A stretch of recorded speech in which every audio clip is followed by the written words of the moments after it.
मेरा नाम SR. Premraj doctor SR. Premraj है। मैं retired director of sports GHMC का हूँ, स्पोर्ट्स वाला हूँ। और स्पोर्ट्स के ओर से जो भी जितने भी स्पोर्ट्स के जो भी प्लेग्राउंड्स है, हम इस महीने में समर कोचिंग कैंप के प्रोग्राम्स हम करते थे अप्रैल और मई के महीने में। तो ये जो कोरोना का वायरस जो पूरा वर्ल्ड वाइड ISO है, उसके तरफ से जो पूरे स्पोर्ट्स के एक्टिविटीज़ पूरे स्तंभित हो गए।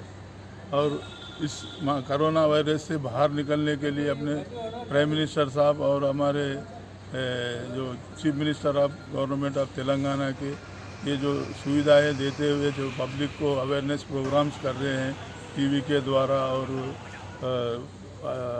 पब्लिक को अवेयरनेस करने के लिए अच्छे से अच्छे सुविधाएं देके इस कोरोना वायरस को बाहर भगाने के लिए 21 डेज़ का जो घर का कर्फ्यू जो लगा है, उसको सभी पब्लिक उसको सपोर्ट करना है। और किसी भी आम आदमी इस कोरोना वायरस से दूर होने के अच्छा रहना बोल के मैं सब लोगों को प्रार्थना करता हूँ।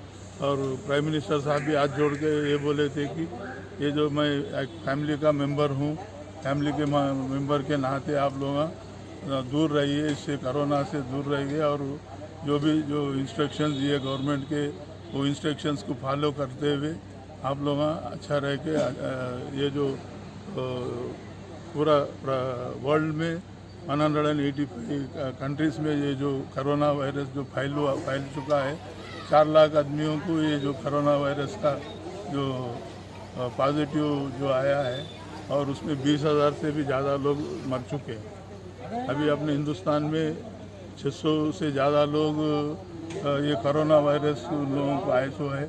कल एक दिन में 200 आदमी को कोरोना वायरस का। तेलंगाना में कितने हैं सर? तेलंगाना में तो मैं कल 39 बोल के था कल, आज का तो मैं नहीं देखा हूँ। और उसमें तेलंगाना में भगवान की दया से आज तक कोई भी मरने नहीं, और अच्छा ये है। और गवर्नमेंट अच्छा काम कर रहा है इसके लिए। जो दिन रात जो डॉक्टर्स जो मेहनत कर रहे, पुलिस वाले जो मेहनत कर रहे, मैं उनको तहे दिल से शुक्रिया अदा करता हूँ। Thank you.